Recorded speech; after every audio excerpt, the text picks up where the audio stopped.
తాకట్లో ఉన్న మీ బంగారాన్ని విడిపించి ఆ రోజు ఆన్లైన్ రేటుకి కొంటాం. Sharma gold company. నమస్తే, వెల్కమ్ టు సుమన్ టీవీ. నేను మీ యాంకర్ సిరి. ప్రేక్షకులందరికీ కూడా విశ్వావసు నామ సంవత్సర ఉగాది శుభాకాంక్షలు. మరి ఈ నూతన సంవత్సరంలో ద్వాదశ రాశుల వారికి ఎలా ఉండబోతుందో దీని గురించి ఇన్ డీటెయిల్గా మనతో షేర్ చేసుకోవడానికి వేదిక్ ఆస్ట్రాలజర్ ఉమా గారు ఉన్నారు. వారిని అడిగి తెలుసుకుందాం. నమస్కారం సార్. నమస్తే అమ్మా. నూతన సంవత్సరంలో మిథున రాశి వారికి ఆర్థిక పరంగా, వ్యాపార పరంగా, విద్య పరంగా, సంతాన పరంగా ఎలా ఉండబోతుంది? వారు ఎలాంటి పరిహారాలు చేసుకోవాలి గురుగారు? ముందుగా అందరికీ విశ్వావసునామ తెలుగు సంవత్సర శుభాకాంక్షలు. అయితే మిథున రాశి వాళ్ళకి మనం మాట్లాడుకుంటే కనుక ఆదాయం 14, వ్యయం 2 కనబడుతోంది, రాజపూజ్యం 4, అవమానం 3 కనబడుతోంది. చాలా బాగుంది అని చెప్పచ్చు. ఇక గ్రహ సంచారంలోనికి వెళ్తే కనుక మీరు చూస్తే మిథున రాశి వాళ్ళకి మార్చి 30వ తారీఖు నుంచి కంటక శని ప్రారంభం కాబోతోంది. వాట్ ఈస్ దిస్ కంటక శని అని అంటే, ఈ మిథున రాశి నుంచి కనుక శని 10వ స్థానం, ఏ రాశి నుంచి శని 10వ స్థానంలో ఉంటే ఆ రాశికి కంటక శని ఏర్పడుతుంది. అలాగా మిథున రాశి వాళ్ళకి ఇప్పుడు శని 10వ స్థానంలోకి వెళ్ళబోతున్నాడు. కంటక శని వల్ల వచ్చేటువంటి ఇబ్బందులు ఏమిటి అంటే, ఏదైతే వృత్తుల్లో కానీ వాళ్ళు చేసేటువంటి పనిలో కానీ వ్యాపారంలో కానీ కాస్త ఇబ్బందులు, మందకొండిగా చాలా స్లోగా ప్రోగ్రెషన్ తగ్గడము, గ్రోత్ తగ్గడం, అభివృద్ధి తగ్గడము, లేకపోతే ప్రమోషన్లు ఆగిపోవడము, వీళ్ళు పని విపరీతంగా చేయడం, రిజల్ట్స్ మాత్రం చాలా స్లోగా రావడం లాంటివి ఎన్నో కనబడతాయి వీళ్ళకి. అయితే వీళ్ళకి మే 15వ తారీఖు తర్వాత గురుడు లగ్నంలోకి రాబోతున్నాడు. దానివల్ల జరిగేటువంటి చిన్న మంచి ఏమిటంటే, విపరీతమైన ఖర్చులు ఏదైతే అవుతాయో అవి కాస్త తగ్గుతాయి. ఎక్స్పెండిచర్ తగ్గుతుంది, కాస్త ఖర్చును అదుపు చేసుకునే అవకాశం ఉంటుంది తప్ప ఫ్లో ఆఫ్ ఇన్కమ్ అనేది పెరిగే అవకాశాలు అయితే లేవు. సో కాస్త ఖర్చులు అయితే తగ్గుతాయి. అయితే ఇంకా బాగా కలిసి వచ్చేటువంటి రోజులు కొన్ని ఈ యొక్క 25-26 సంవత్సరంలో విశ్వావసునామ సంవత్సరంలో కొన్ని రాజయోగం పట్టేటువంటి పీరియడ్ ఆఫ్ టైమ్స్ కూడా ఉంటాయి. అది చూస్తే కుజుడి యొక్క అనుగ్రహం వల్ల 6వ తారీఖు జూన్ దగ్గర నుంచి 28వ తారీఖు జూలై దాకా అద్భుతమైనటువంటి రాజయోగం అని చెప్పచ్చు. ఎవరైతే కాంపిటేటివ్ ఎగ్జామ్స్ రాస్తున్నారో, ఎవరైతే స్పోర్ట్స్ ఫీల్డ్లో ప్రయత్నం చేస్తున్నారో, ఎవరైతే రియల్ ఎస్టేట్ రంగంలో ఉన్నారో, ఎవరైతే కన్స్ట్రక్షన్ ఫీల్డ్లో ఉన్నారో, లేకపోతే ఎవరైతే ఫుడ్ బిజినెస్ చేస్తూ ఉన్నారో వీళ్ళందరికీ కూడా అద్భుతమైనటువంటి రాజయోగము ఈ పీరియడ్ ఆఫ్ టైంలో పడుతుంది. ఖచ్చితంగా ఆ పీరియడ్ ఆఫ్ టైంలో రియల్ ఎస్టేట్ వ్యాపారం చేసేవాళ్ళు కనుక పెట్టుబడులు పెడితే అధిక లాభాలు అనేవి చూస్తారు. ఏదర్ శని దోషం ఉన్నప్పటికీ కూడా ఈ లాభాలు అనేవి చూస్తారు. అయితే మళ్ళా ఇలాంటి రాజయోగము కుజుడికి సంబంధించింది 27వ తారీఖు అక్టోబర్ దగ్గర నుంచి 7వ తారీఖు డిసెంబర్ దాకా మళ్ళీ అద్భుతమైన రాజయోగం వీళ్ళకి కనబడుతుంది.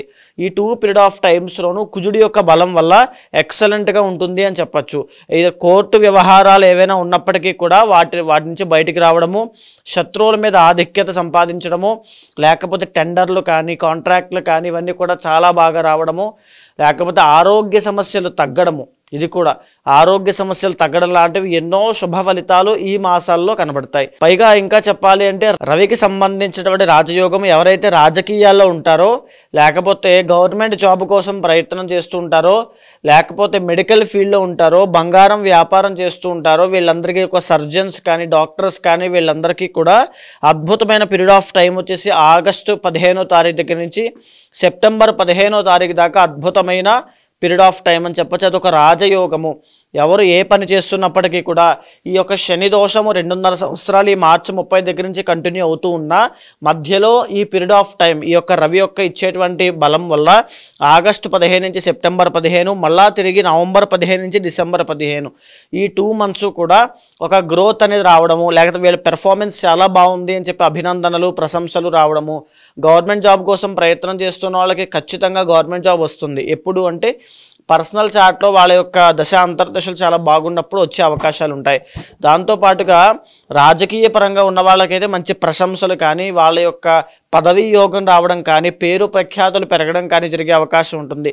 ఇంకా చెప్పాలి అంటే ఆరోగ్య సమస్యల వల్ల ఏదైనా ఇబ్బంది పడుతున్నా ఆ టైంలో శుభము.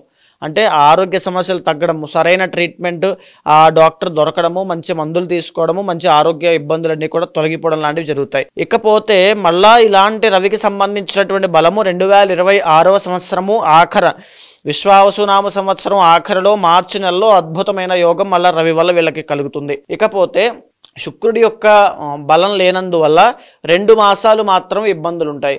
ఎవరెవరికి ఎలాంటి ఇబ్బందులు ఉంటాయి అని అంటే ముఖ్యంగా నవంబర్ డిసెంబర్లో ఈ 2 మాసాల్లోనూ కాస్త ఇబ్బందులు వచ్చే అవకాశం ఉంటుంది. ఎవరైతే సినిమా ఫీల్డ్లో ఉంటారో, లేకపోతే ఎవరైతే బట్టల వ్యాపారం చేస్తుంటారో, ఎవరైతే ఆడవాళ్ళకి సంబంధించిన కాస్మెటిక్స్ కానీ, బ్యూటీ ప్రొడక్ట్స్ కానీ, ఇంటీరియర్ డిజైనింగ్స్ కానీ, ఆర్కిటెక్ట్స్ కానీ, లేకపోతే క్రియేటివ్ ఫీల్డ్లో కళారంగము, నృత్య గీత వాద్యములు, లేకపోతే ఇంకా ఈ కళారంగానికి సంబంధించి క్రియేటివ్ ఫీల్డ్కి సంబంధించి ఏ రంగంలో వాళ్ళు చేస్తున్నప్పటికీ కూడా వాళ్ళందరికీ కాస్త అవకాశాలు తగ్గడము, వాళ్ళ రెప్యుటేషన్ రెమ్యునరేషన్ కాస్త తగ్గడము, లేకపోతే వాళ్ళకి జన ఆదరణ తగ్గడం లాంటి ఇబ్బంది వచ్చే అవకాశం ఉంటుంది. 2 మంత్స్లో లవ్ ప్రాబ్లమ్స్, లేకపోతే స్పౌస్ సంబంధించి భార్యాభర్తల మధ్యలో తగాదాలు లాంటివి ఈ యొక్క శుక్రబలం తగ్గడం వల్ల నవంబర్ డిసెంబర్లో ఇబ్బంది పడే అవకాశం ఉంది. ఓవరాల్గా చెప్పాలంటే మిశ్రమ ఫలితాలు ఉన్నాయి అని చెప్పొచ్చు మిథున రాశి వాళ్ళకి. సో కాస్త ఇచ్చేటువంటి జాగ్రత్త సలహా ఏమిటంటే వృత్తి కానీ మీరేం ప్రయత్నం చేస్తున్నా ఇంకా ఎఫర్ట్స్ పెట్టండి, పాజిటివ్ యాటిట్యూడ్తో పనిచేయండి, మనోధైర్యం చాలా అవసరము. తర్వాత మంచి సలహాలు తీసుకుని ముందుకు వెళ్ళండి. భగవద్ ఆరాధన ఈ సంవత్సరం మిమ్మల్ని గట్టెక్కిస్తుంది. అయితే మీకు శని యొక్క దోషం ఇక్కడి నుంచి ప్రారంభం అవుతోంది కాబట్టి పర్సనల్ చార్ట్ చూసుకుని ఖచ్చితంగా సుదర్శన హోమము, లేకపోతే శనికి సంబంధించి జప హోమ అర్చన అభిషేక దానములు అన్నీ కూడా ప్రక్రియలు ఆచరించండి. మిథున రాశి వాళ్ళకి అద్భుతమైనటువంటి యోగం పడుతుంది. ఇకపోతే ఈ మాసం చిట్ట చివరిలోనే షష్టగ్రహ కూటమి, దాని గురించి కూడా మనం మాట్లాడుకోవాలి. షష్టగ్రహ కూటమి మిథున రాశి వాళ్ళకి 10th హౌస్లో పడుతుంది. 10th హౌస్లో 6 గ్రహాలు కలవబోతున్నాయి కాబట్టి ఈ నెలాఖరు నుంచి మీరు ఎలాంటి అగ్రెసివ్ నిర్ణయాలు కూడా తీసుకోవద్దు. జాబ్ మానేసి నేను వేరే దానికి షిఫ్ట్ అవ్వాలనుకుంటున్నాను, లేకపోతే కొత్త జాబ్లోకి రిస్కీ జాబ్స్లోకి వెళ్ళడం కానీ, రిస్కీ బిజినెస్లో ఇన్వెస్ట్ చేయడం కానీ, లేకపోతే స్టాక్ మార్కెట్లో ఇన్వెస్ట్మెంట్స్ కానీ, బికాజ్ మిథున రాశి వాళ్ళు కాబట్టి ఎలాంటివి కూడా ఈ మంత్లో కాస్త జాగ్రత్తగా ఉండాలి. బికాజ్ షష్టగ్రహ కూడా 10th హౌస్ కాబట్టి వృత్తిరీత్యా అప్స్ అండ్ డౌన్స్ అనేవి చాలా ఎక్కువ ఉంటాయి. పర్సనల్ చార్ట్ బాగుందంటే ఎక్సలెంట్గా పైకి వెళ్ళిపోతారు, పర్సనల్ చార్ట్ వీక్గా ఉందంటే డౌన్ఫాల్ అనేది చూస్తారు. సో పర్సనల్ చార్ట్ అనేది చాలా అవసరము. దాన్ని కూడా సమన్వయం చేసుకున్న తర్వాత ఈ సుదర్శన హోమం కానీ, శనికి సంబంధించిన జపాలు కానీ, ఒక పర్ఫెక్ట్ పరిహారాన్ని ఆచరించి భగవద్ అనుగ్రహం కోసం ప్రయత్నం చేయండి. ఆ మిశ్రమ ఫలితాల నుంచి దాటి ఎక్సలెంట్గా రాజయోగం పడుతుంది. సో మరి ఈ నూతన సంవత్సరంలో ఎవరైనా కూడా జాతకరీత్యా వాళ్ళు ఎదుర్కొన్న సమస్యలకి పరిష్కారం చేసుకోవాలి అంటే ఏ విధంగా మిమ్మల్ని అప్రోచ్ అయ్యే ఛాన్స్ ఉందంటారు గురుగారు? తప్పకుండా అమ్మా. ఇప్పుడు నేను చెప్పినటువంటిది ఏదైతే గ్రహ సంచారము, గోచార గ్రహ సంచారం ఆధారంగా, ట్రాన్సిట్స్ ఆధారంగా ఏ రకాలుగా జీవితంలో మార్పులు రాబోతున్నాయి, ఎలాంటి జాగ్రత్తలు తీసుకోవాలో మనం మాట్లాడుకున్నాం. కానీ మీ పర్సనల్ చార్ట్ అనేది చాలా ఇంపార్టెంట్ అండి. అక్కడ కనుక ఏదైనా మీకు ఒక గజకేసర యోగం కానీ, గురు చండాల యోగం కానీ, బుధ ఆదిత్య యోగం కానీ, దశాంతర్దశలో అద్భుతమైన రాజయోగాలు ఉంటే ఈ ప్రాబ్లమ్స్ని ఈజీగా ఓవర్కమ్ చేస్తారు. ఇక్కడ ఉన్నటువంటి పాజిటివిటీ అయినా నెగిటివిటీ అయినా దానికి ప్యారలల్గా మీ పర్సనల్ చార్ట్లో కూడా బలం ఉండాలి. ఒకవేళ మీ జాతకంలో ఇప్పుడు నేను చెప్పిన రవి సంచారం అప్పుడు రాజయోగము, కుజ సంచారం అప్పుడు రాజయోగాలు అప్పుడు కూడా పట్టట్లేదు, ఏదో ఇబ్బంది వస్తూనే ఉంది అంటే పర్సనల్ చార్ట్లో ఖచ్చితంగా ఇబ్బంది ఉంది అని అర్థము. దాన్ని గుర్తించండి. ఖచ్చితంగా మీ పర్సనల్ చార్ట్ చూడండి. దాంట్లో ఏవైనా దోషాలుంటే తగిన పరిహారములు, పూజలు ఆచరించండి. శీఘ్రంగా ఈ యొక్క రాజయోగాలు అనుభవిస్తారు. ఒకవేళ అలాంటి వాళ్ళు ఎవరైనా ఉంటే తప్పకుండా కింద కనిపించే నెంబర్కి కాల్ చేయండి. ఎవరైనా సరే పర్సనల్ చార్ట్ చూసి ఆ పూజా పరిహారాన్ని కూడా తప్పకుండా చేయిస్తాను. ధన్యవాదాలు గురుగారు. నమస్తే అమ్మా.